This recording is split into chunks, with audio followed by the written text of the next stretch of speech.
untuk telur cacing ya, kemudian tumbuh cacing di situ banyak, hasil dari kegiatan cacing tadi itu namanya vermicompost.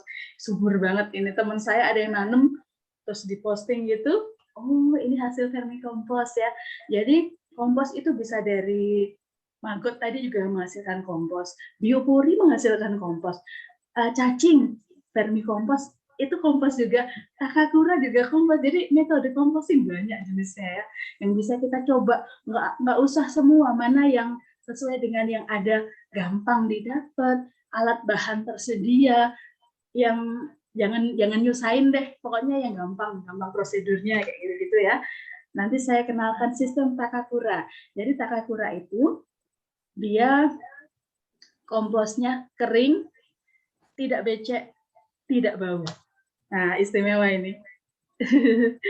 Kemudian ciptaan Tuhan memang luar biasa. Kita jangan jorok jijik ya dengan iya, cacing-cacing. betul. Ternyata itu adalah berkah ini. Kemudian yang untuk yang anorganiknya bisa didonasikan, di recycle, bisa di eco-brick juga, sama bank sampah. Nah, kebetulan di rumah sakit saya ada bank sampah rumah sakit, dan kita juga kemarin sebelum pandemi ya, nerima dari luar, dari nasabah luar, ada yang punya usaha kuliner, nitipin sampah sama kita, dijadiin tabungan sampah ya. Ada juga yang punya usaha daycare gitu-gitu. Itu sampah-sampah yang itu dipilah-pilah, kemudian titipkan ke bank sampah kami di akhir tahun ketika bulan puasa ya, mau lebaran dibuka tabungannya, nanti hasilnya bisa dimanfaatkan sama teman-teman ya. Nah, jadi sistem bank sampah untuk yang anorganik ya. Bisa juga kalau misalnya di dekat kalian nggak ada bank sampah nih, ada juga sistem donasi. Apa yang sudah kalian pilah tadi bisa didonasikan. Saya dengar dari anak bumi ada juga tempat-tempat ibadah yang menerima donasi ya. Ya, ada cerita kemarin kayak gitu. Luar biasa nih, salut. Jadi tempat ibadah juga bisa menerima donasi yang kalau satu orang misal 10.000, anak kali kan 100 orang kan ya lumayan kan. Bisa untuk menambah operasional dan sebagainya untuk kegiatan. Komunitas kami, komunitas Osoji itu nabung sampah di Rumah Sakit Fatimah sudah 2 tahun, dapat 300.000 loh, lumayan kan. Untuk dijadikan kegiatan ya, operasional kegiatan. Kemudian bisa juga di recycle. Recycle itu daur ulang ya. Misal dari bungkus kopi dijadiin tas gitu. Terus kertas-kertas koran dijadiin gitu. Seni kriya ya. Kayak gitu deh. Bahan kreasi ya. Kreasi banyak banget, dan teman-teman juga banyak yang kegiatan daur ulang gitu ya. Kalau saya sendiri di rumah sisa botol-botol itu saya decoupage, tak jadiin home decor. Jadi home decornya nggak beli lagi Mbak Erni, bikin sendiri pakai. Ya, terus bekas bungkus biskuit lebaran ya, kan kalengnya tuh ya, itu saya decoupage juga, jadi nggak saya buang ke sembarang tempat. Itu selain bisa masuk bank sampah ya, karena kalau di bank sampah itu adalah sampah-sampah yang bernilai ekonomis ya biasanya ya, yang bisa dinilai ada harganya gitu biasanya di bank sampah. Kayak beling, kaleng-kaleng itu ada harganya loh sebenarnya di bank sampah. Kemudian ada juga eco-brick. Nah, eco-brick ini dari sampah, dari biasanya nih ya, ada, nah contoh nih, ini ada botol plastik, kemudian ada sampah yang sudah biasanya sih plastik yang kering dan bersih ya, digunting-gunting, masukin ke situ, dipadat-padatkan sampai segini nih Mbak Erni, itu adalah sampah 1 karung, dipadetin jadi cuma segini Mbak Erni. Nah, mantap kan? Eco-brick namanya.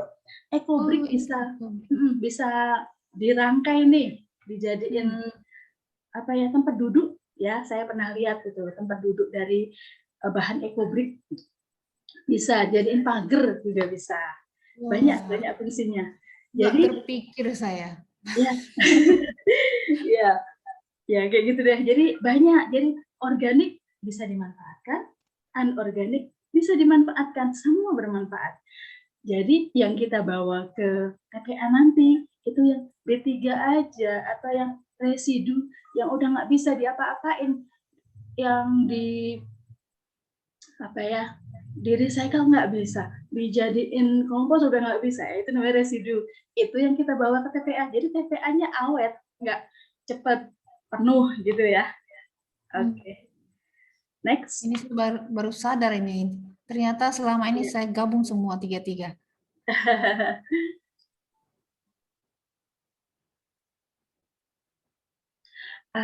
Kemudian ini harapan saya ya, harapan kita semua ya pada umumnya untuk pengelolaan sampah di Indonesia itu yaitu satu, Undang-Undang Nomor 18 tahun 2008.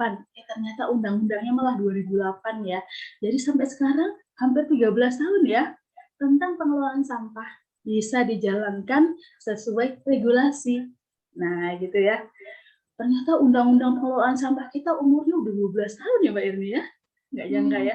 Sudah lama, tapi hasilnya belum kelihatan ya, Bu ya? Belum signifikan sih. Ya sudah mulai orang sudah mulai 3R, reduce, reuse, recycle udah mulai kedengeran ya. Nah, itu Iya, iya, iya. bagian dari Baik, ya. undang-undang pengelolaan sampah itu. Dua, masyarakat lebih bisa dan mau berperan aktif dalam pengelolaan sampah rumah tangga. Ya, karena seperti aku bilang tadi, dengan peran serta masyarakat itu akan sangat-sangat membantu pemerintah untuk mengatasi masalah sampah. Betul kan? Pemerintah memang punya sumber daya, punya tenaga SDM ya, punya sumber daya, punya sistem, tapi kalau tanpa bantuan masyarakat itu akan menjadi lama untuk terwujud. Benar nggak? Kita akan maunya cepat ya. Setuju, setuju. Oke, yang nomor 3, harapan saya dan teman-teman ini ya, pemerintah bisa menyediakan infrastruktur yang dibutuhkan masyarakat dalam pengelolaan sampah di Indonesia ya, yaitu bank sampah tiap desa atau kelurahan.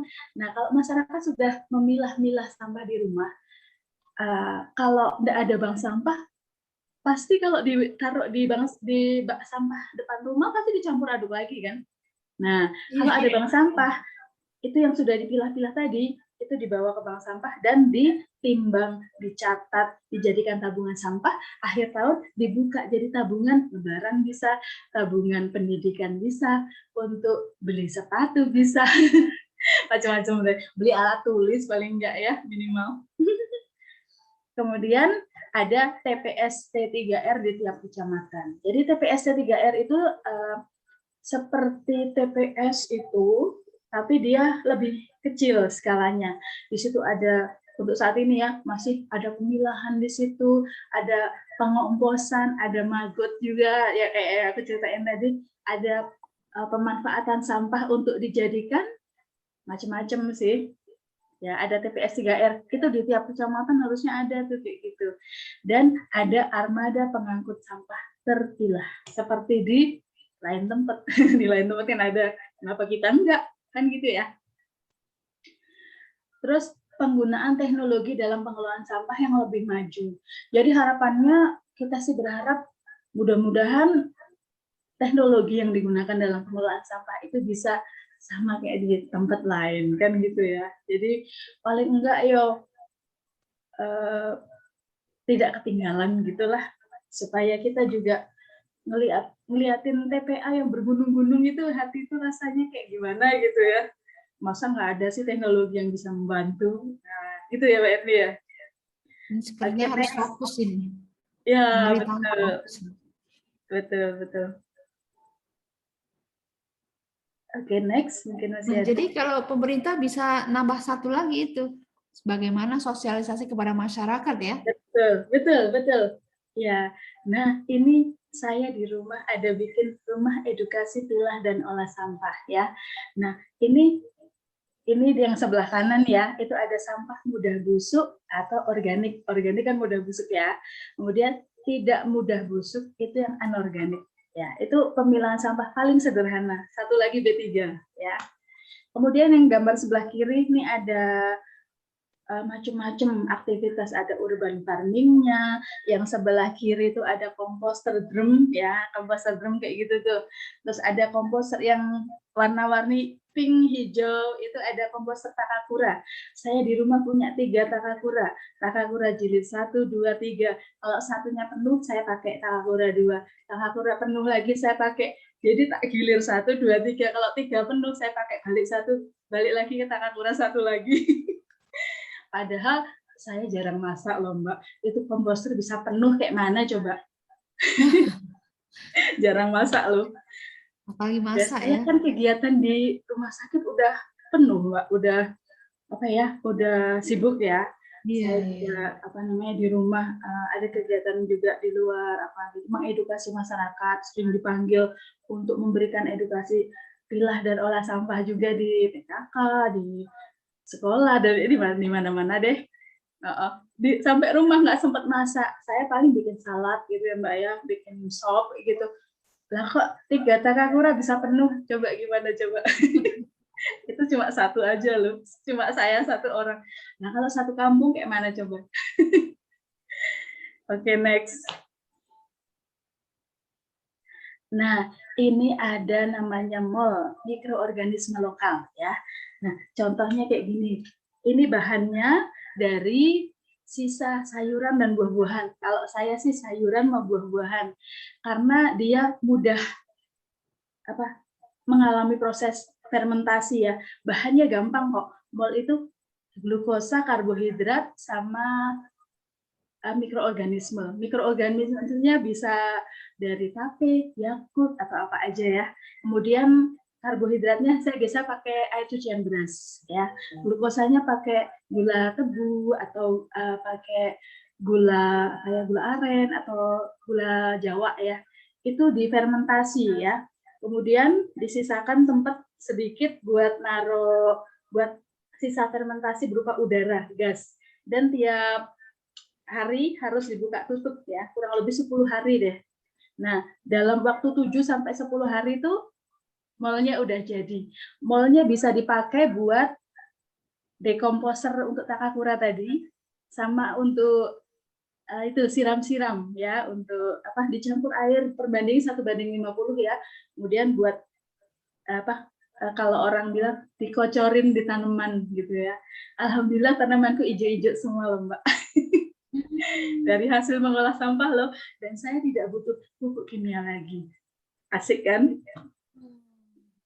Ini mesti belajar lebih detailnya nih Bu. Ya, betul Menarik betul. sekali. Saya masih bingung-bingung nih karena masih gambaran umum. Gimana ini buatnya?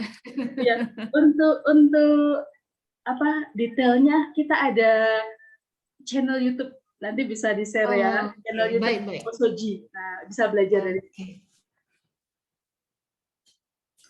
ini. MOL itu untuk memperbaiki sifat fisik, kimia, dan biologis tanah, ya, menyehatkan tanaman, meningkatkan produksi tanaman, menjaga kestabilan produksi, menambah unsur hara tanah dengan disiramkan, aku bilang dikocorkan ya, atau bisa disemprotin juga di daun, dan mempercepat pembuatan kompos sampah organik atau dari kotoran hewan dicampur MOL. MOL itu kalau merek dagangnya ya, itu biasanya kita nyebutnya E4. Nah, kayak gitu, itu salah satu merek dagang ya. Tapi bisa kita bikin sendiri, E4 ya. Di toko pertanian banyak. Tapi daripada beli nih, di dapur kita kan banyak sumber daya. Manfaatin aja apa yang ada di dapur kita. Gampang lah itu dia. Mesti belajar ini. Betul, betul. Ini bertanam organik, Mbak Erni. Kita yakin dan pasti apa yang kita tanam itu adalah sehat untuk kita. Nah, itu. Ini cocok nih, karena masa pandemi banyak nih yang bercocok tanam. Betul, betul. Oke, next. Nah, ini. Yang aku bilang Takakura jilid 1 tuh yang pertama kali saya bikin tuh, Mbak.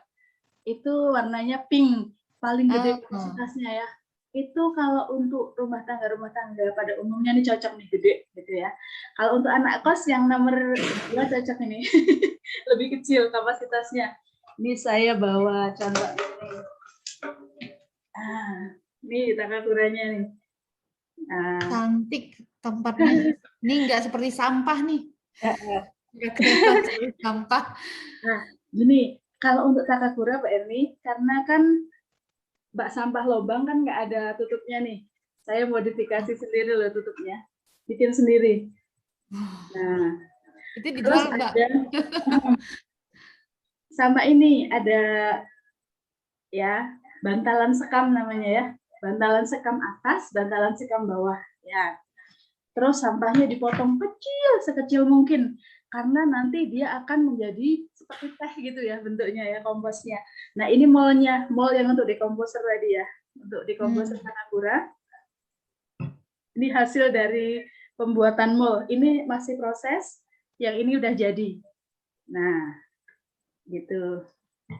Nah jadi Takakura tadi dia prosesnya kan dirajang-rajang sehalus mungkin, dicampur starter kompos, disemprot sama mol ya, disemprot sama mol, dimasukkan keranjang. Begitu setiap hari sampai penuh, sampai keranjangnya penuh. Keranjangnya penuh itu paling 3 minggu udah penuh kalau untuk yang gede itu ya. Ya tergantung banyak sedikitnya masak sih ya. Kalau masaknya banyak berarti cepat penuh. Tapi kalau masaknya dikit ya nggak cepat penuh.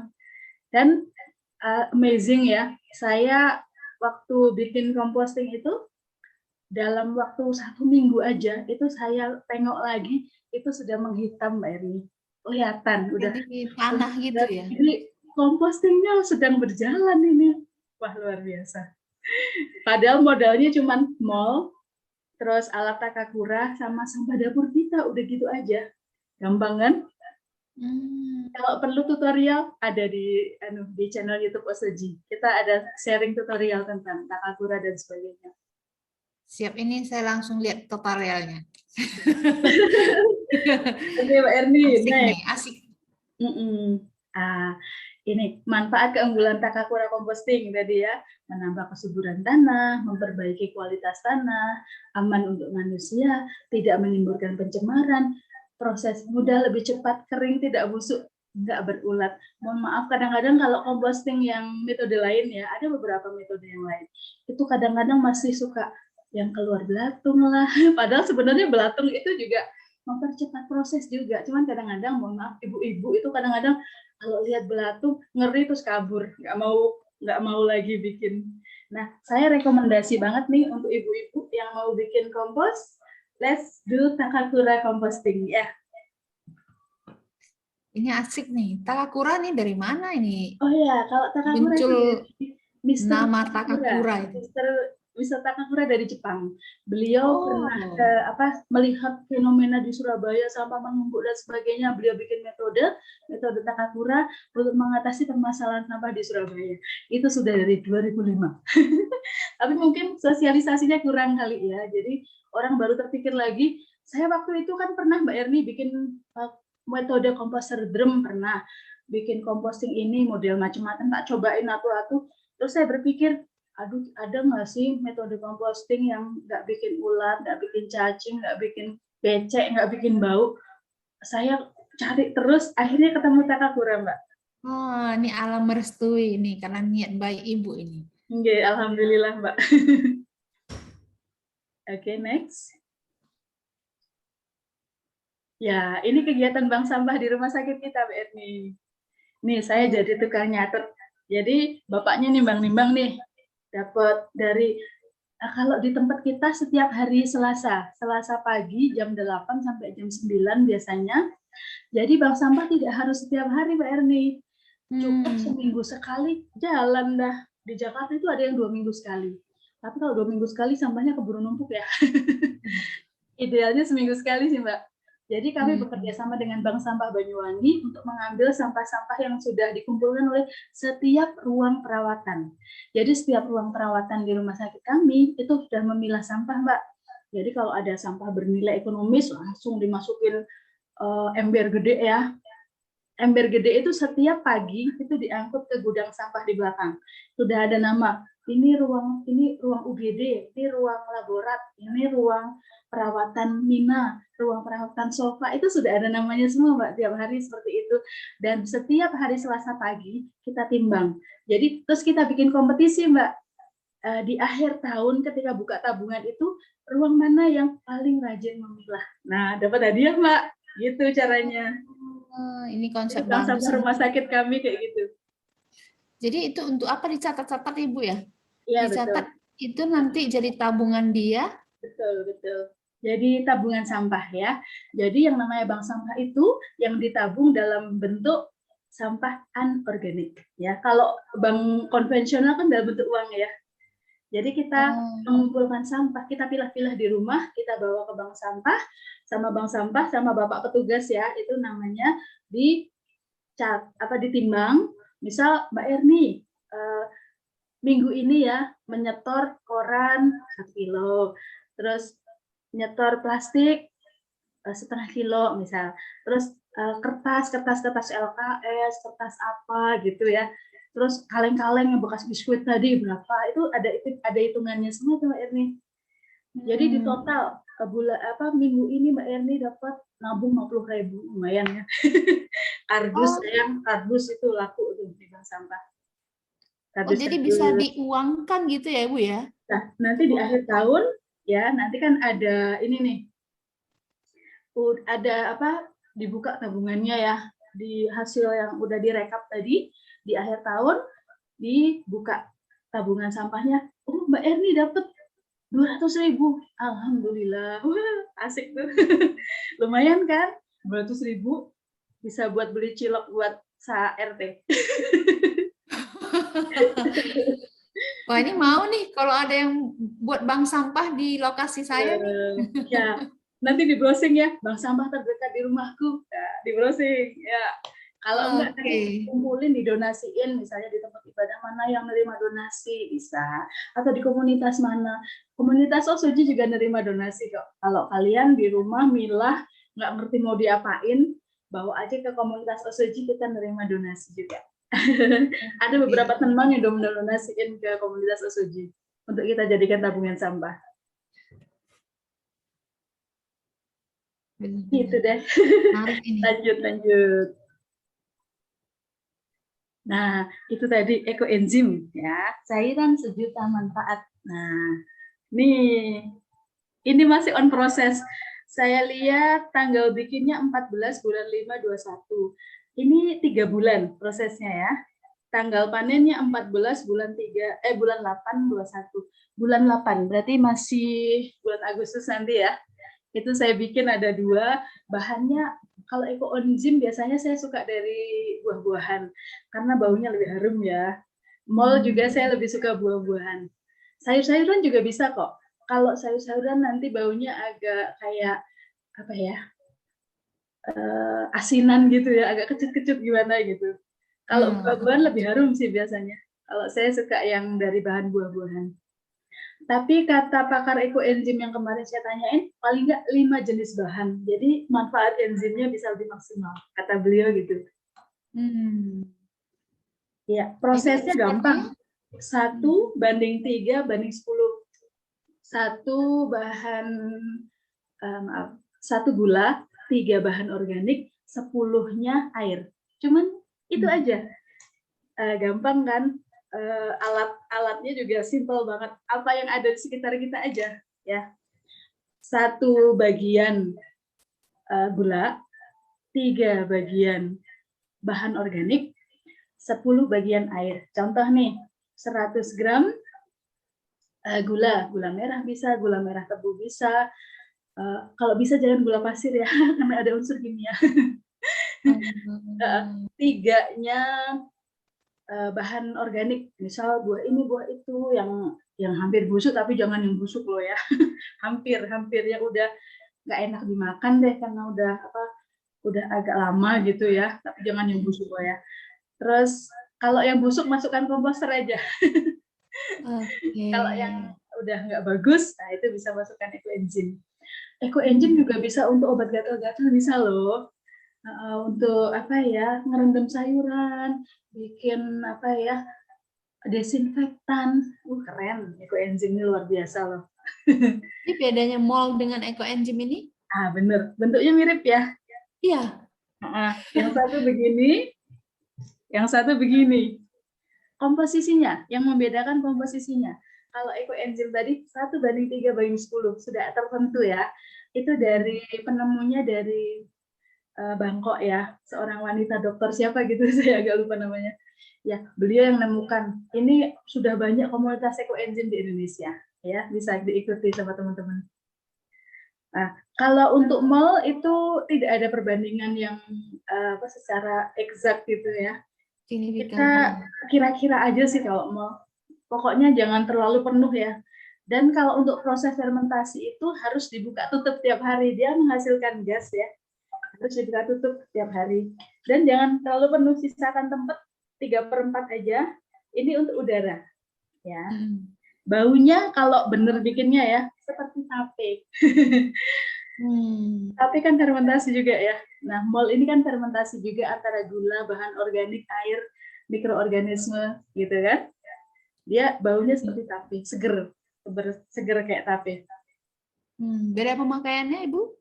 Kok bisa sama mirip gitu? Yang satu untuk apa, yang satu? Oh ya, kalau mol tadi kan untuk pupuk cair sama untuk dekomposer ya. Dekomposer untuk takakura tadi, untuk mempercepat proses pembusukan sampah. Oke. Kalau mol gitu. Kalau ekoenzim, kalau aku ya, untuk bersih-bersih, kamar mandi Mbak Erni. Kamar mandi tak sikat, aku udah nggak butuh merek untuk nyikat kamar mandi Mbak. Saya pakai ekoenzim Mbak. Sama untuk dengan campuran tertentu ya 1:100 apa ya, encer gitu ya, untuk nyemprot pestisida nabati Mbak. Alhamdulillah hamanya pergi, tanamannya nggak kering. Kalau kita pakai metode apa gitu, disemprot, tanamannya ikut layu. Ada yang mengering gitu, kalau ekoenzim enggak. Dia hamanya pergi, tanamannya selamat. Itu bedanya. Asik ini. Banyak ilmu yang bisa kita gali nih. Benar. Oke, next. Ini dia EcoBrick, Mbak. Iya, Dr. Rosukon dari Thailand. Ya, betul. Makasih, Mbak Ana. Iya, ini ada. Ya, thank you very much. Dr. Rosukon. Ya, betul. Dari Thailand. Betul. Terima kasih penemu ekoenzim yang kita pelajari saat ini ya. Betul. Oke. Nah, ini ada EcoBrick. EcoBrick ini dari ya. Syaratnya kering dan bersih ya. Kalau yang plastik tapi udah kotor, udah banyak sisa makanan, jangan ya. Kalau bisa yang kering dan bersih, karena kalau ada sisa makanan nanti dia akan terjadi proses kimia di dalam dan ekobricknya bisa strukturnya nggak kuat, bisa cepat rusak, jebol nanti ya, karena ada proses kimia. Jadi diusahakan untuk ekobrick yang kering dan bersih. Alhamdulillah waktu itu ada Mr. Russell Mayer datang ke Banyuwangi, kita ikut untuk workshop ekobrick ya. Jadi agak tahu sedikit lah tentang ekobrick. Ini isinya plastik atau koran? Plastik. Yang misal kalau kita dari ngabungkus dari kan kita masih bermasalah dengan plastik sekali pakai ya. PSP, plastik sekali pakai, mau diapain coba? Mau dibuat motorin lingkungan, menambah beban lingkungan, itu plastik sekali pakai, kita masukkan EcoBrick ini ya. Yang paling bawah itu yang warna, misalnya hijau, merah, biru, kuning. Jadi nanti EcoBricknya di bagian bawah nih ada warna tertentu, jadi nggak usah ngecat lagi. Kenapa dia ada warna-warna? Bapak-bapak duduk-duduk tuh itu kan berwarna-warna di atasnya, modulnya itu loh, modul ekobricknya berwarna karena dikasih plastik yang berwarna tertentu ya, misal merah semua gitu. Nanti membentuk modulnya bisa untuk didudukin. Dia konstruksinya kuat Mbak, seperti batu bata. Satu ini bisa sekitar berapa ya? Saya dulu pernah bikin limbang itu 200 gram ya satunya, persis kayak batu bata, keras banget. Dan memasukkannya harus sampai padat. Nah, jangan asal masukin aja. Jadi konstruksinya kalau dipegang gini nggak bunyi gini, tapi dia keras seperti batu bata. Itu yang benar. Nah, Kata Mr. Russell Meyer seperti itu. Seperti itu. Jadi kalau plastiknya, kantongan plastik yang udah kotor itu dicuci kemudian dimasukin bisa nggak? Oh, Dikeringkan? bisa sih. Tapi Bisa. kalau omes, omes itu artinya apa ya? Mau melakukan dengan senang hati ya, omes gitu. Menyempatkan waktu. Kadang-kadang kan namanya orang sibuk ya. Boleh, nggak apa-apa. Dicuci bersih, dicantol-cantolin gitu, kering, masukkan, it's okay. Yakin kering dan bersih bisa, nggak apa-apa. Boleh. Kalau untuk campuran bahan tertentu EcoBrick, saya rasa nggak ada sih. Only plastik aja yang nggak kepake. Kalau Mr. Russell dulu sempat juga masukin styrofoam ya, waktu itu ada styrofoam dicabik kecil-kecil gitu masukin. Oh ya, kalau EcoBrick ini untuk yang bahan keras digunting-gunting kecil, kalau bahannya lunak kayak plastik sekali pakai itu ya yang banyak kita belanja apa gitu kan mesti bawa pulangnya plastik sekali pakai banyak sampai numpuk-numpuk gitu ya. Orang kita nggak minta plastik sama si ibu yang di tempat kita belanja udah disodorin duluan, kalah cepet kadang-kadang. Bu, aku nggak pakai plastik, aku bawa kantong sendiri. Si ibu udah nyodorin plastik duluan. Nakal ini ibunya nih. Kita kan kadang-kadang udah bawa anu ya, kantong belanja sendiri, itu aja masih disodorin plastik loh. Kuat-kuatan Iya. loh. Mana yang lebih kuat. Kadang-kadang Jadi ibunya EcoBrick ini untuk ya, buat mau dibuat setelah dikumpulin itu mau dibuat apa ya Bu ya? ya. Kreasi ya Kalau bermasalah. kreasi EcoBrick bisa jadi tempat duduk kayak contoh itu ya. Itu Oh, 19 modul. Itu namanya modul EcoBrick. Ada 19 biji ya. Direkatkan pakai lem apa ya namanya? Lem kaca ya, ada lem kacanya aja ke tukang bangun di apa toko bangunan lem kaca gitu ya. Habis itu apa untuk ngikatnya pakai ban bekas digunting. Nah, itu dipadetin sampai padet banget loh ya. Sampai dia kalau dipencet nggak bunyi lagi. Keras kayak batu bata. Nah, itu yang benar kayak gitu. dan itu bisa tahan lama ya dipakai. Benar. Bisa awet. Konstruksinya kan seperti batu bata dia, keras, Mbak. Makanya bisa didudukin dan sebagainya dan tidak melewat. Nah, kalau EcoBrick-nya kurang padat nih, kalau didudukin bisa melewat. Gitu. Makanya Oh, diusahakan sepadat mungkin ya Mbak Erni ya. Terus sampah satu karung ya, karung plastik kan ada tuh karung. Itu jadi satu gini, Mbak. Nah itu baru padat. Ya, berarti kita kan menyelamatkan lingkungan banyak banget itu.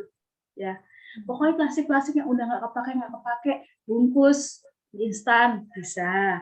Terus oh kita iya misalnya benar. apa ya, kalau misalnya bungkus mie instan nggak untuk dipakai daur ulang, kan ada bungkus mie instan untuk recycle juga. Kalau misalnya nggak sempat nge-recycle, masukin di pabrik aja Mbak, nggak apa-apa. Digunting-gunting kecil-kecil, masukkan, dipadetin. Nah, gitu caranya. Untuk persingkat waktu nggak bisa ya langsung dimasukin aja ya, harus gunting kecil-kecil ya. Nggak padat. Jadi Oh, kurang rasa padat. tadi harus sekecil mungkin supaya dia bisa padat gitu. Kalau makin padat makin bagus Mbak Eri. Gitu. 200 gram ini kurang lebih beratnya. Menarik nih. Ya, oke, next. Nah, ini aneka macam produk Oh, daur ulang. cantik sekali nih. Itu yang bekas-bekas kita apa namanya? Deterjen kita nggak nyebut merek lah ya. Nggak Apapun kelihatan loh. Saya apapun harus deket-deket nih baru kelihatan. bener.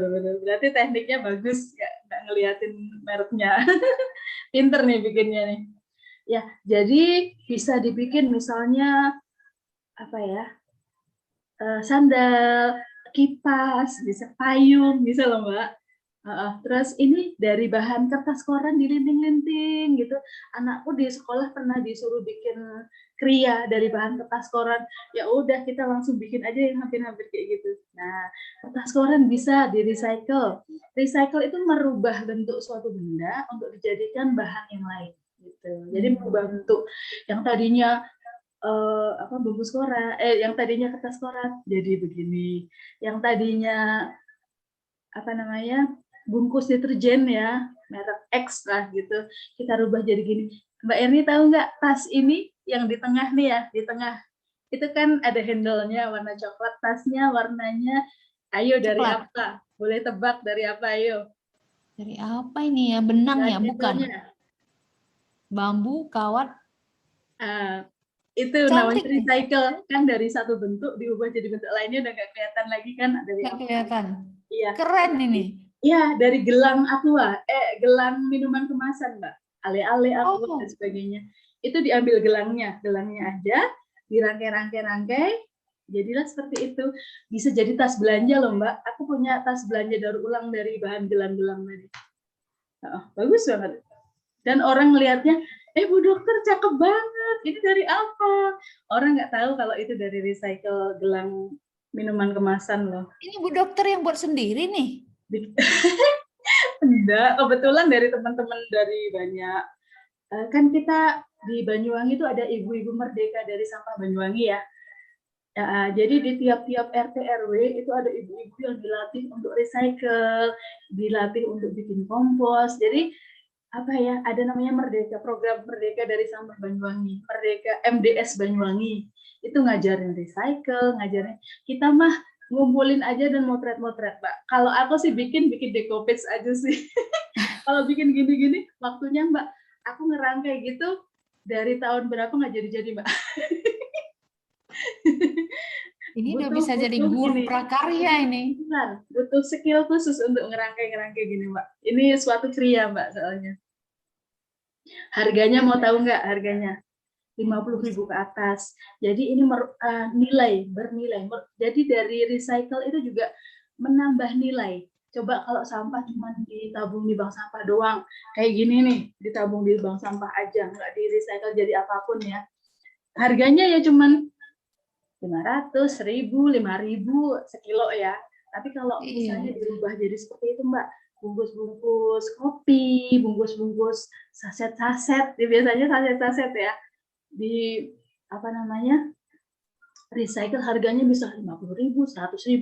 Saya punya tas, kapan hari saya beli sama temen di Daur Ulang Indonesia ya, di grup Daur Ulang Indonesia, 200.000 loh aku beli tas. Bagus tapi harganya berlipat ganda dari sampah ya menjadi barang berharga. Nah, bener. Dari sampah jadilah berkah, dari PR menjadi RP, kan gitu, Mbak? Betul dari PR menjadi RP. Betul. Itulah recycle. Slogan baru ini. Betul. Oke, next. Ya. Bersama kita bisa jadikan bumi lebih baik untuk ditinggali generasi ini hingga ke anak cucu kita. Nah, gitu. Wow, luar biasa menarik. Tapi ini sebenarnya banyak pertanyaan. Sebelum pertanyaan saya sendiri nih. Oke, siap. Ini saya banyak mesti belajar ini, banyak pertanyaan. Dari sahabat teman-teman kita di grup ada pertanyaan. Siap. Tentang pemilahan sampah. Oke. Katanya ini memang sulit teratasi. Dan yakin teman-teman yang sudah milah, kalau dicampur aduk lagi ngomel, pasti gitu deh. Bener nggak? Nah, ini satu pertanyaan dari Pak Agus Enviro, Dr. Landus. Untuk limbah B3 dan non-B3, serta limbah infeksius dan non-infeksius, penanganannya gimana pengalaman Ibu? Oke, untuk limbah B3 ini kan kalau di rumah sakit itu ada transporter limbah B3 kalau di rumah sakit kami. Jadi limbah rumah sakit itu ada limbah domestik, ada limbah B3-nya. Disendirikan. Kantong plastiknya juga tersendiri. Kalau untuk yang B3 kuning ya. Bak sampahnya kuning, kantong plastiknya kuning, diangkutnya juga tersendiri, tempatnya sendiri dan diangkut karena infeksius, limbah B3 rumah sakit infeksius. Terus kalau limbah B3 rumah tangga ya, seperti contoh tadi diapers, pembalut, baterai, alat elektronik, masker. Masker. Masker B3 juga loh teman-teman. Nah, itu perlu, jadi jangan dicampur dengan apa yang Limbah organik ya. sampah kita yang ada di depan rumah. Kalau bisa diwadahin khusus, diikat yang rapat, dikasih label. Nih, saya selalu sedia label nih. Ya. Limbah B3, tempelin sini nih. Nah, untuk masker taruh sini, masker jadi taruh limbah B3. Jadi nanti bapak-bapak pengelola sampah yang ada yang ngumpulin sampah kita di TPS, tempat pengelolaan sampah sementara ya. Tempat pengumpulan sampah sementara TPS sebelum dibawa ke TPA itu beliau sudah tahu, oh ini B3 disendiriin gitu. Jadi merekanya juga tidak akan terkontaminasi oleh B3. Kalau untuk baterai itu sebenarnya harus ada ada tempat pengumpulan khusus ya, baterai, elektronik dan sebagainya itu harusnya ada tempat khusus untuk ngumpulin seperti itu. Dan apa ya, kalau di Jakarta atau di mana gitu ada tempat ngumpulin dan dari situ kemudian dibawa ke pabrik lagi untuk diolah, di recycle jadi apa lagi gitu. Ada. Tapi untuk di daerah-daerah saya rasa kok belum pernah dengar atau belum terbiasa ya. Untuk yang B3 kayak baterai, elektronik. Kalau aki bisa ditukerin. Jadi harganya lebih dapat diskon. Misal harga aki 500.000, karena kita nukerin aki tadi, jadi harganya jadi 400.000 misalnya kayak gitu, lumayan kan dapat diskon. Perlu pengelolaan khusus. Kalau saran aku nih ya, kalau misalnya beneran mau sudah nanti ya ada pengelolaan sampah yang sudah terpadu, jadi truk pengangkutnya sudah organik anorganik, plastiknya juga harus warna, misal plastik hitam untuk yang sampah organik, plastik yang putih misal, kan yang gampang dicari hitam putih ya, plastik di rumah. Itu ada yang putih, ada yang hitam khusus untuk sampah organik, putih untuk sampah anorganik. Jadi Pak yang di TPS pengelolaan sampah sementara itu waktu dia buka, oh ini tinggal di apa, ini tinggal, memudahkan juga, mengurangi ongkos pemilahan juga itu Mbak Erni. Usulan saya lah ya. Untuk meyakinkan masyarakat nih, apa benar petugas TPS TPA ini mengerti, paham tentang pemilahan sampah 3 jenis tadi, Bu? Mereka itu petugas sudah teredukasi pemilahannya atau bagaimana ini? Saya jadi nggak yakin, supaya membuat kita menjadi lebih termotivasi nih. Ya, betul. Kalau setahu saya, kalau dari tempat tugasnya, dari DLH, Dinas Lingkungan Hidup, saya yakin pasti sudah diedukasi. Yakin kita masyarakat awam aja tahu, masa mereka petugas nggak tahu, bener nggak? Pasti sudah diedukasi sama dan menjadi tanggung jawab, menjadi tugas tanggung jawab mereka ya Bu ya. Betul. Cuman maaf untuk sarana prasarananya ini Mbak Erni. Jadi kalau benar-benar dari rumah tangga itu disuruh milah dan disuruh kayak di Jepang nih ya. Kalau di Jepang cerita dikit ya, di sana itu sampah ibu rumah tangga tuh milah sampah. Sampahnya misal ada hari-hari tertentu, misalnya hari Senin sampah organik, hari Selasa sampah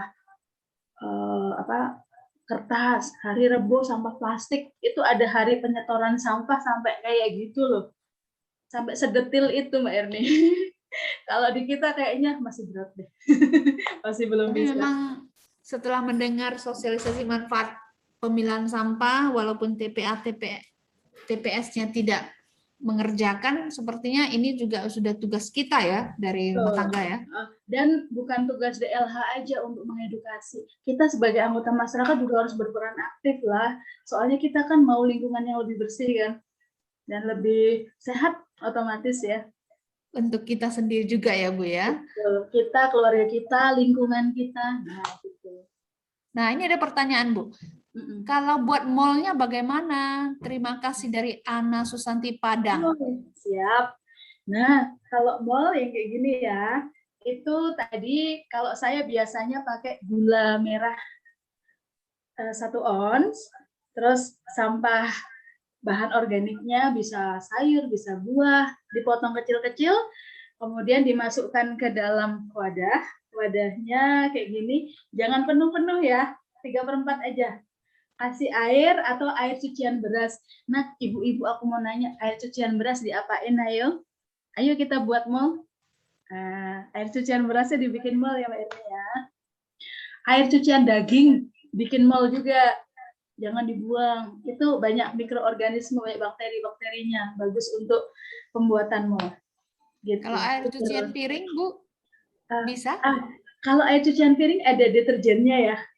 Iya. Sebelum dikenain deterjen, kalau misalnya mau dibikin mol nih, dikumpulin sayang, ditaruh di wadah khusus ya, kayak baskom gitu. Maaf. Sebelum dikenain sabun, diambilin yang ini yang masih sampah yang nempel-nempel, maaf ya kotoran yang nempel, taruh di baskom, kan belum kena deterjen tuh. Itu aja yang dibikin mol, bisa. Terus kayak ikan-ikan, bekas nyuci ikan, bekas nyuci apa tuh daging kayak gitu-gitu, bikin mol bisa. Itu banyak mengandung mikroorganisme bakteri banyak. Nah, ini ada yang mau tanya lagi dari Exezul. Oke. Saya sudah melakukan pemilahan sampah khusus untuk sampah organik. Saya bikin sistem tong sampah. Bagus. Tanam. Jadi semua sampah organik saya masukkan ke tong sampah. Tanam dengan tambahan pemberian cairan mol untuk mempercepat pembusukan dan memperpendek usia biodegradable. Ya, Tong sampah tanamnya sudah saya desain menyerupai lubang serapan. Sistem ini baru saya lakukan sekitar 2 bulan. Berdasarkan pengalaman Bu Dokter, kira-kira apakah mekanisme pengolahan sampah domestik dengan teknik tong sampah tanam memiliki dampak negatif? Nggak ada apa kira-kira dampak negatifnya? Kalau untuk metode pengelolaan sampah macam-macam ya, ada yang takakura, ada yang tong sampah tanam tadi ya, ada juga yang komposter drum kayak yang itu saya tunjukin tadi, macam-macam. Kalau tong sampah tanam itu salah satu metode ya. Setiap metode ada kelebihan dan kekurangannya masing-masing.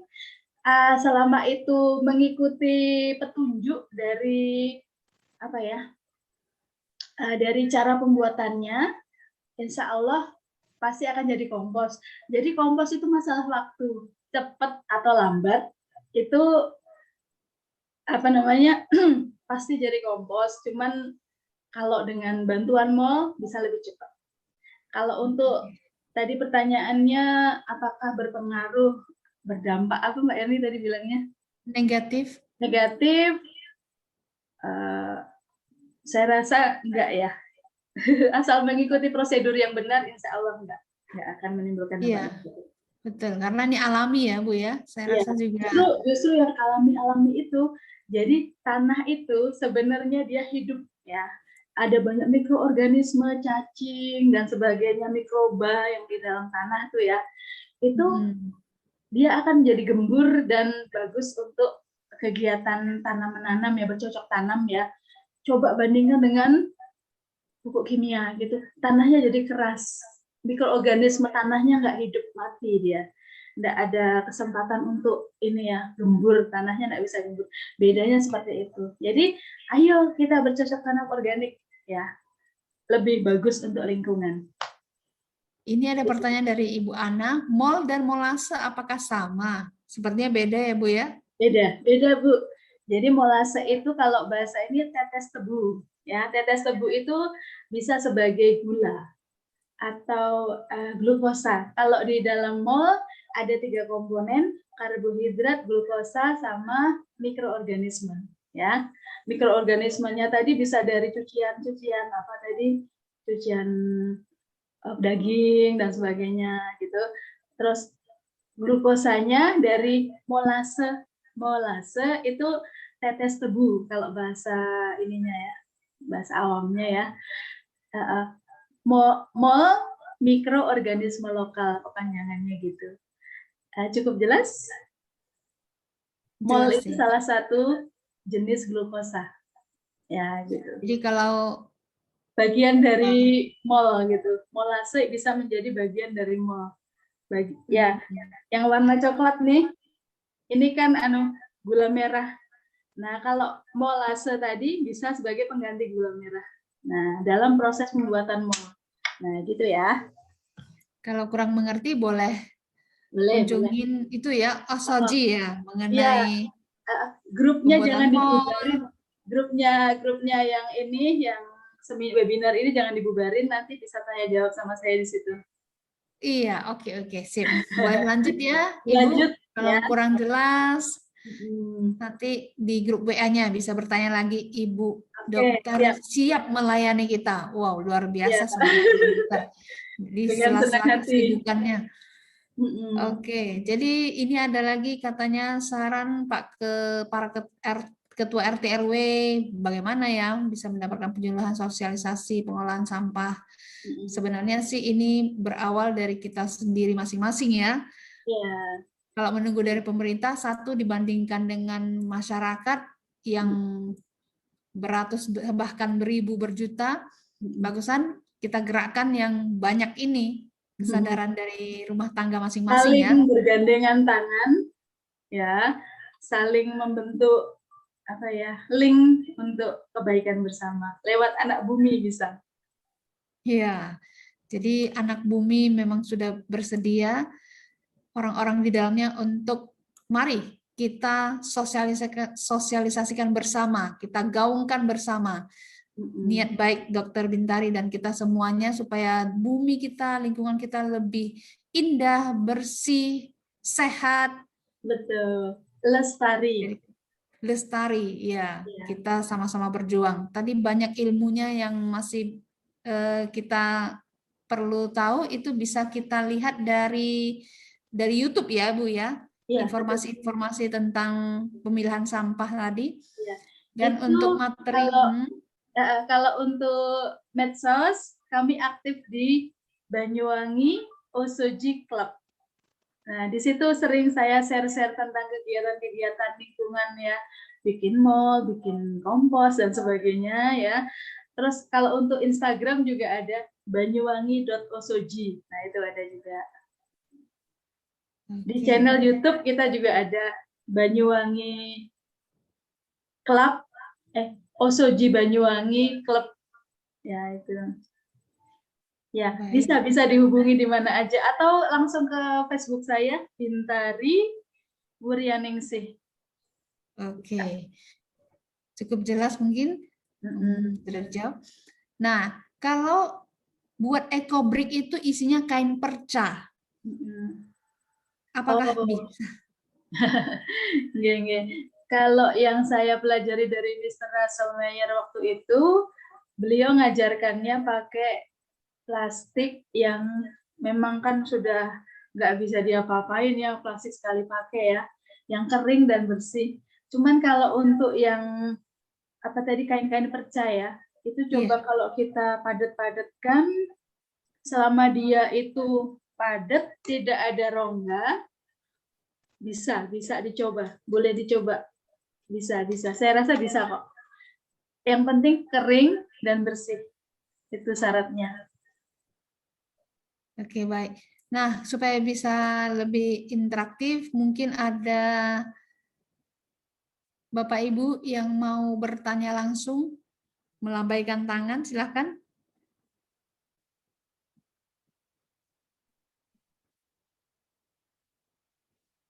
Wow, ini ada informasi tambahan dari Bu Siti, katanya pembalut dan diapers bisa untuk media tanam khusus tanaman hias.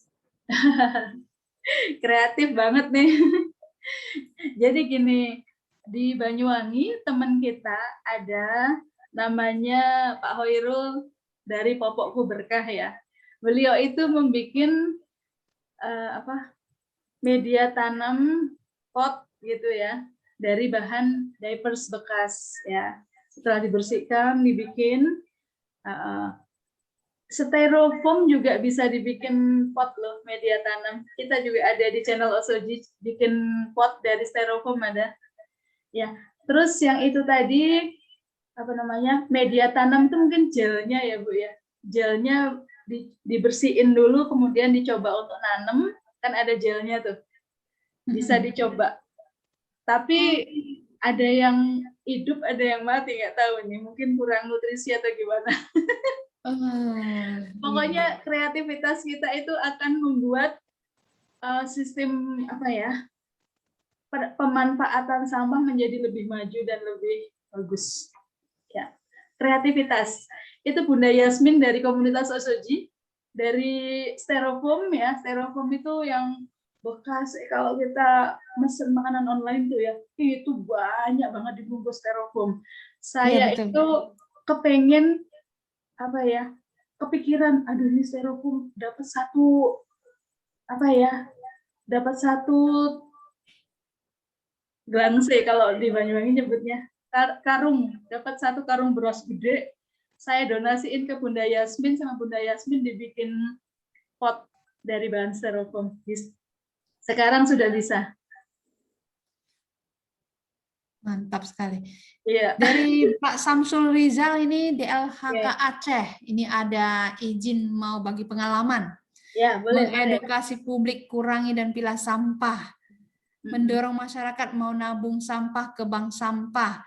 Betul. Saya dari webinar ini aja saya udah terdorong ini mau nabung sampah menjadi berkah. Keren, keren. Saya sangat mendukung. Terima kasih Pak. Semangat, semangat. Ini udah makin semangat kita ini semua. Cuman bagaimana kita lebih menggaungkan supaya semua orang lebih termotivasi lagi. Betul, betul. Kalau kita bergerak sendiri, kita jadi lemah. Kita menjadi tidak kuat. Supaya kita kuat dan motivasinya selalu terjaga, kita harus ada komunitas ya. Komunitas yang saling mendukung, Mbak Erni. Kalau kita jalan sendiri, kita adalah orang aneh di lingkungan kita. Benar nggak? Ngapain sih Bu Dokter pakai milah-milah sampah? Ngapain pakai mutak-mutak sampah organik dijadiin? Kayak kurang kerjaan aja sih. Kalau praktek kan duitnya lebih banyak ya. Kan orang mikirnya gitu. Kurang kerjaan ini kayaknya. Nah, sepertinya grup ini kita jangan nggak kayak gitu. Saya adalah bagian dari lingkungan saya, dan saya ingin lingkungan saya lebih bersih dan lebih baik. Itu aja. Iya. Ini sekarang kita selesai webinar, PR kita ini. Jangan leave group. Mari kita bersama memikirkan cara dengan komunitas kita bisa lebih semangat, termotivasi, lebih kuat bersatu. Betul. Jadi makanya kita habisnya webinar tetap stay di grup ya. Nanti kita bikin apa ya, saling memotivasi. Bu Dokter, saya kok sudah kayak gini, kok banyak masyarakat menolak. Ya wajar, kita sudah jalan 5 tahun aja masih ditolak-tolak, apalagi yang masih baru jalan. Normal, bukan hal aneh. Tapi yang baik itu memang harus punya tekad nih. Nah, dari sini data peserta kita ada dari Blitar, ada Ibu Endah, Ibu Ariana, dari Semarang Ibu Kustini, Posal Mandiri, ada dari Sidoarjo, Jatim Pak Wahyu, Tabalong ada Pak Ahmad Yani, Pokmas Kebersihan Pak Abah Fahim, Cilacap Sleman. Wow, memang luar biasa. Alhamdulillah, artinya apa Mbak Erni? Masyarakat kita tuh merindukan lingkungan yang bersih. Bener nggak? Sebagai orang yang normal nih, nggak Bu Siti ada mau tanya itu. Kotor ya. Bu Erni, Bu Siti ada mau tanya. Oh iya, ini saya baru kelihatan, sorry. Ibu Siti Mariamah raise hand. Ya silakan Bu Siti, boleh hidupin audionya. Mau bertanya atau mau sharing intuisi pengalaman berharga ini? Assalamualaikum Dr. Bintari. Halo, waalaikumsalam. Sekedar sharing pengalaman aja. Saya memang belum lama sih sudah mulai bergerak di bidang sampah, dan kebetulan saya adalah direktur bank sampah. Keren. Di daerah mana Bu Siti? Direktur bank sampah, mana tahu saya bisa ke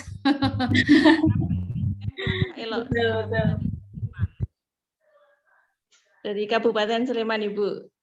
Oh, iya. Jadi tadi loh menambahkan yang apa untuk sampah yang anorganik ya. Jadi kalau yang sebisa mungkin udah dipilah, terus kami memang olah untuk kompos. Ya, betul betul. Kami pakai sistem jadi yang vermikompos ya. Jadi kita bikin kompos sekaligus ternak cacing. Jadi kan bagus, kita, bagus. ya untuk pakan ternak, terus komposnya untuk kita berkebun. Bagus, bagus. Untuk yang anorganiknya kan kita sudah salurkan di bank sampah di Langkah Elok kan bank sampah juga. Terus yang residunya yang plastik multilayer yang nggak laku, ya betul. Coba untuk jadikan, kami menyebutnya sebagai metampak. Jadi media tadi yang diapers, pembalut itu yang setelah tanam 3 bulan di tanah itu kan nanti bentuknya masih sama tapi babnya sudah beda. Dia lebih mulai apa ya, tanggung jawab dengan limbah kita sendiri, sampah kita sendiri ya. Itu saya kumpulkan untuk media tanam. Jadi untuk tanaman itu bagus. Termasuk kita untuk tanam yang pakai media air,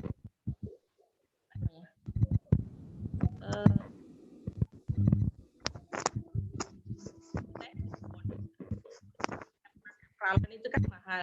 Sementara kita itu kan banyak ya plastik. Jadi kita gunakan plastik yang sudah tidak laku itu kita pakai untuk media tanam. Ya, metampak ya, tanam plastik itu. Hidroponiknya juga pakai. Jadi tanaman hidup dari nutrisinya bisa jadi beda dari mix. Kalau enggak air sumur aja udah bisa. Terus pengganti polnya itu kita pakai plastik yang sudah plastik multilayer yang udah nggak laku jual itu. Jadi yang kita jual ke bank sampah, sementara yang nggak laku jual itu yang kita kreasikan untuk itu. Jadi nanti sampai yang kita setor istilahnya kontribusi kita untuk membuang ke TPA itu residunya udah semakin sedikit sekali. Makin berkurang ya. Betul. Jadi ya kita bikin kompos, yang kita jual, itu yang sudah sama sekali nggak bisa ngolah itu paling yang limbah B3 yang termasuk pecahan lampu kayak gitu-gitu. Ya betul. Oh iya, limbah B3 termasuk pecahan lampu ya, pecahan kaca itu B3 juga. Ya kan kita memang belum ada. Nah itu yang kita, yang lainnya itu sudah terserap. Jadi minimal yang kita buang ini.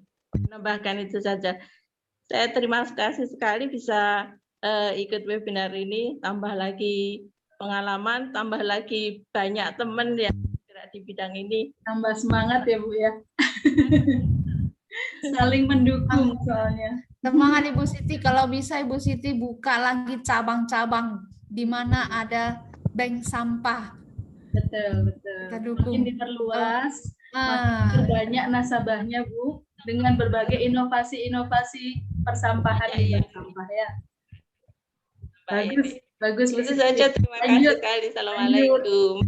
Oke, kalau bisa ini semua peserta webinar yang di dalam grup ini buat bank sampah ya, supaya sekalian edukasi, sosialisasi. Kadang orang tidak tertarik atau tidak teredukasi sehingga tidak adanya kesadaran. Tapi untuk saat sekarang pandemi mungkin ya jadi pendorong, dari PR menjadi RP. Nah itu tadi, jadi sesuatu yang menarik dengan sosialisasi, dengan ketertarikan sehingga mereka mau. Ujung-ujungnya hanya untuk demi alam lebih baik, lebih sehat, lebih indah. Apapun itu dorongannya tidak masalah ya Bu ya. Iya, tidak apa-apa, tidak masalah. Jadi ini memang PR kita, tanggung jawab kita bersama. Jadi tanpa disadari bencana itu memang betul, saya sangat setuju dengan kata-kata Ibu dokter tadi. Bencana itu tanpa disadari ternyata dibuat oleh kita sendiri ya Ibu ya. Ada kontribusi manusia di dalamnya. Nah, kalau saya lihat sosialisasinya mau mulai dari mana ini Bu ya? Apakah para ibu rumah tangga atau dari anak-anak pendidikan sejak kecil di sekolah? Artinya kalau kita mau berjuang, kita harus banyak kolaborasi, sinergi, membuat webinar dengan para tenaga pendidik sekolah-sekolah atau dengan ibu-ibu rumah tangga gitu ya Ibu ya? Ya, betul. Jadi gini, kalau untuk merubah lingkungan kita menjadi lebih baik, pertama, maaf, serak nih saking semangatnya. Kita harus merubah diri kita sendiri dulu, ya. Mulai dari diri kita sendiri dulu. Setelah itu kita selaraskan dengan bagaimana kemauan alam ya, dengan diselaraskan dengan alam. Kemudian kita ajak keluarga terdekat kita, kemudian masyarakat yang terdekat, RT, RW, juga lingkungan pendidikan di sekolah anak kita, mungkin ada kayak wali murid apa gitu, kita ajak juga gitu. Kemudian meluas sampai ke seluruh masyarakat dan sekabupaten, kalau bisa se-Indonesia. Terlalu gede ya.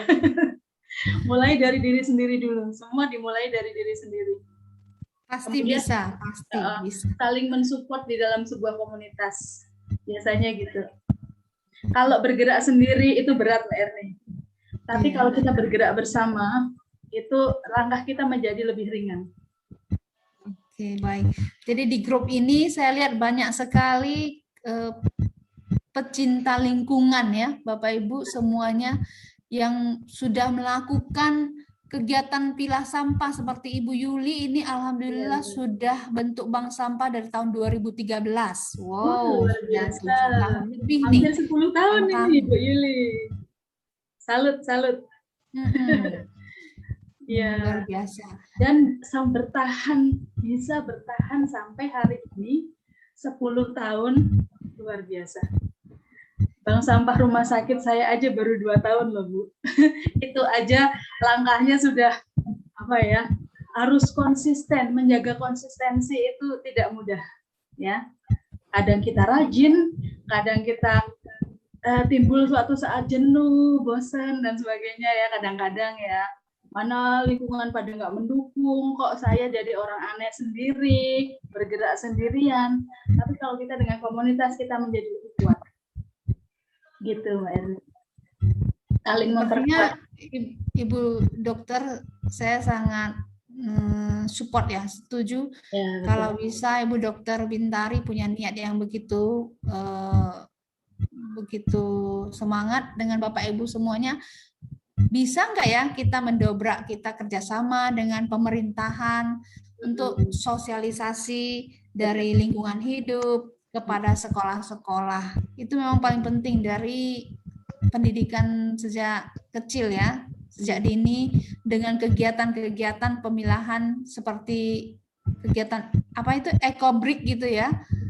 Di sekolah-sekolah cocok itu ekobrik, bagus. Iya. Karena banyak sampah-sampah bekas makanan-makanan itu ya. Dan sampah beli sama ibu kantin yang langsung disodorin plastik.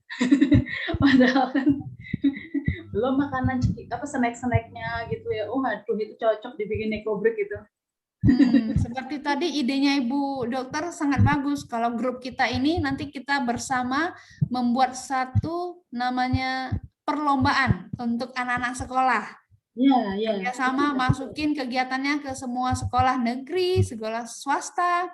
Kita buat brosur, kita buat perlombaan bagi anak yang berhasil mengumpulkan, kalau buat ekobrik atau apa kan, seberapa banyak, dan mereka bikin apa gitu ya. Iya, betul, karyanya. Ini benar-benar kegiatan selama pandemi daripada anak-anak main gadget ya.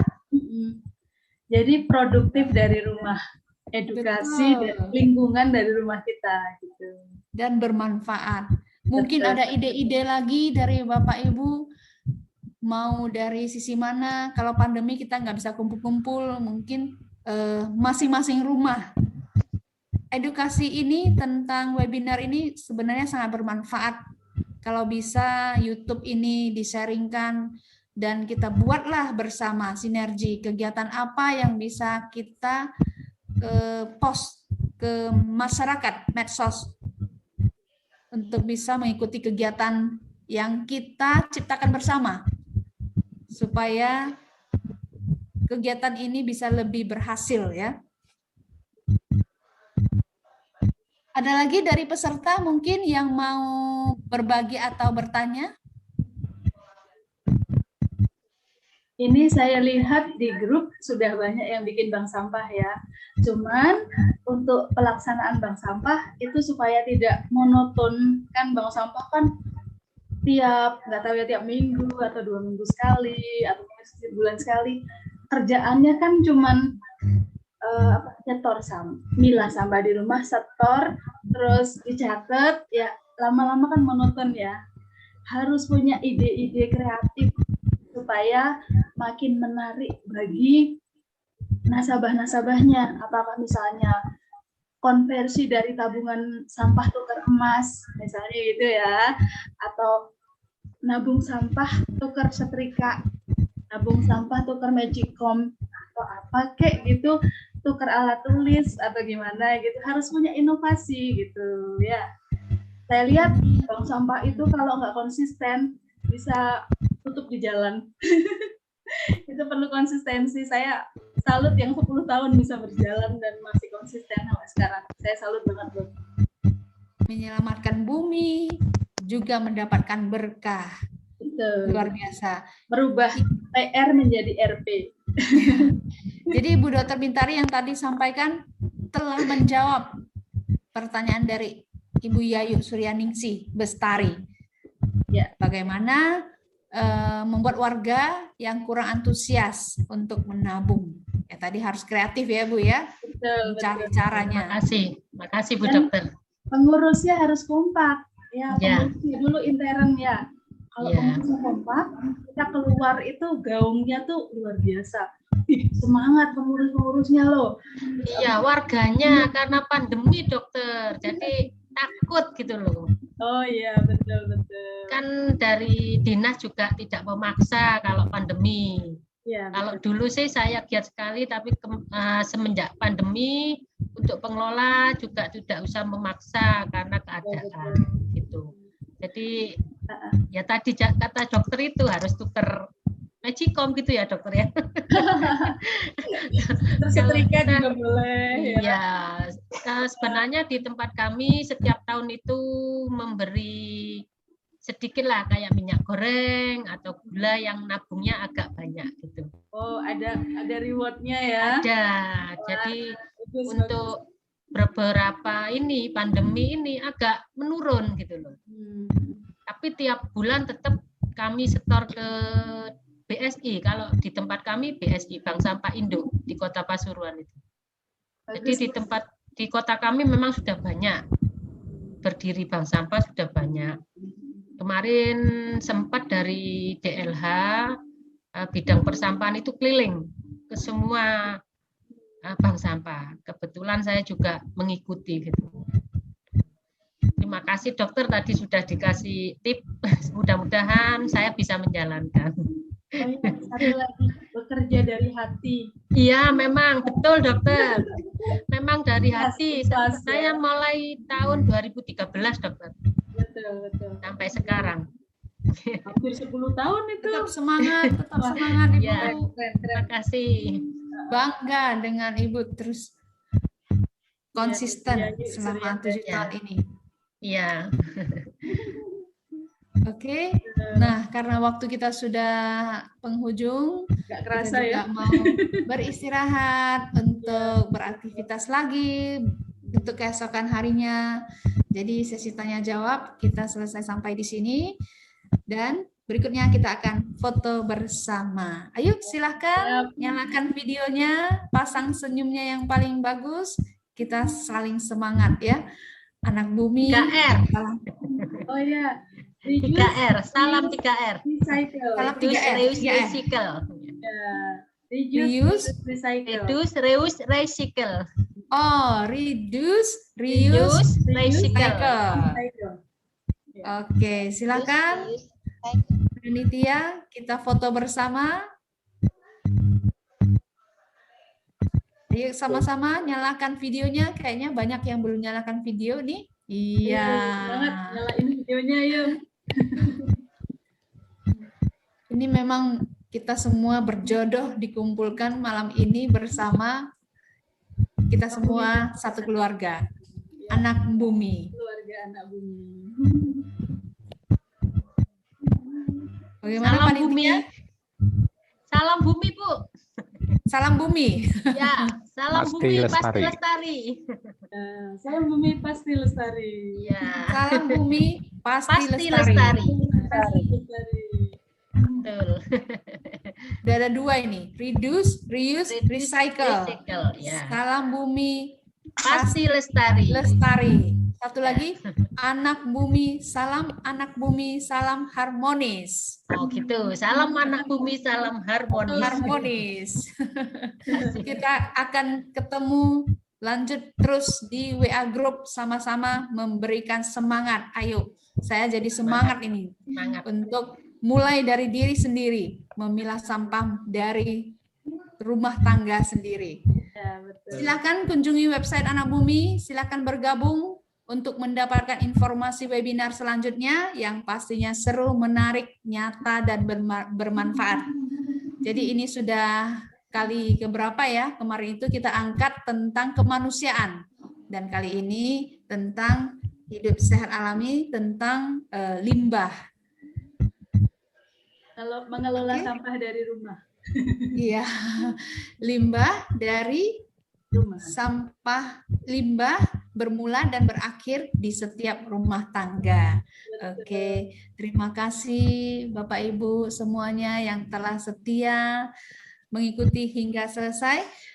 Tentu kita sangat berterima kasih kepada Ibu Dr. Bintari Wuryaningsih yang telah menyediakan waktu berbagi bersama dengan kita semua melalui Anak Bumi mengenai limbah dan pengalaman yang sangat berharga.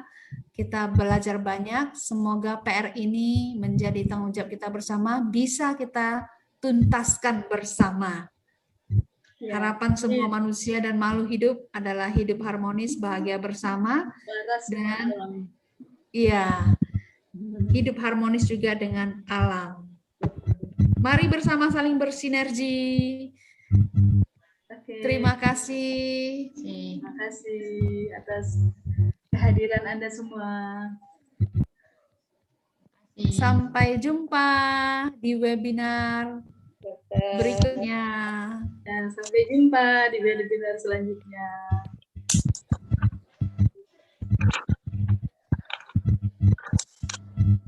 Senang bertemu dengan Anda semua. Edukasi tiada henti. Salam Osoji. Salam Osoji.